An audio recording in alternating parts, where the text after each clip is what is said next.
Ready sir.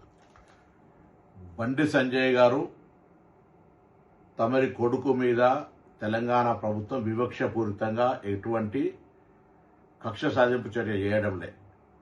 మీ పట్ల మీరు కేంద్ర మంత్రిగా మీరే స్వయంగా మీ కుమారుడిపై వచ్చిన ఆరోపణలను నిష్పక్షపాతంగా విచారణ చేయడానికి కోరాల్సింది.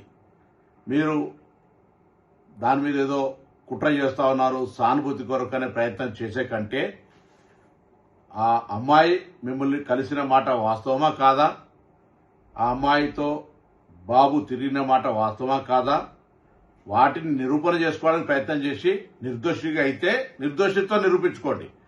కానీ మీరు కేంద్ర హోంశాఖ సహాయ మంత్రి ఉండి ఒకవేళ పొరపాటు జరిగితే చట్టం తన పని తాను చేసుకుపోయే విధంగా ఉండాలని కోరుకుంటా ఉన్నా. ఇక్కడ ఎవరి పట్ల ఎవరికి తెలంగాణ ప్రభుత్వం వివక్ష లేదు. తెలంగాణ ఆడబిడ్డలను కాపాడే బాధ్యత ఈ ప్రభుత్వం మీద ఉంది.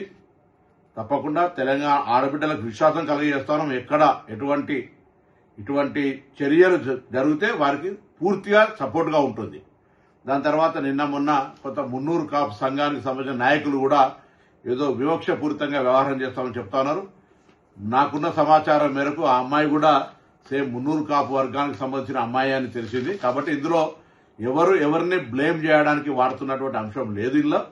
కాబట్టి ఈ ముఖ్యమంత్రి గారు కూడా ఈ అంశం మీద విచారణకు ఆదేశించినారు.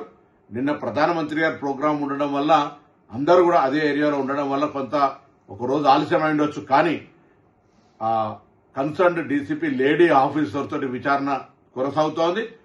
దోషి ఎవరు కూడా తప్పించుకొని పోలేరు, ఎంతటి పెద్దవాళ్ళైనా అనేటువంటిది ప్రభుత్వం అంతే కఠినంగా అంతే సీరియస్ గా వ్యవహారం చేస్తుందని గౌరవ ముఖ్యమంత్రి గారే స్వయంగా మరి డీజీపీ గారిని ఆదేశించినారు.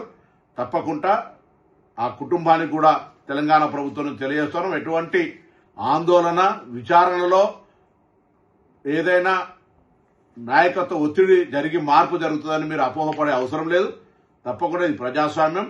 మీకు జరిగినటువంటి అన్యాయంగా మీరు అది ఒకవేళ తప్పకుండా అటువంటి సంఘటనలు జరిగి ఉంటే దోషి మీద ఎటువంటి శిక్షకు వెనుకాడిగే ప్రశ్న లేనేలేదు.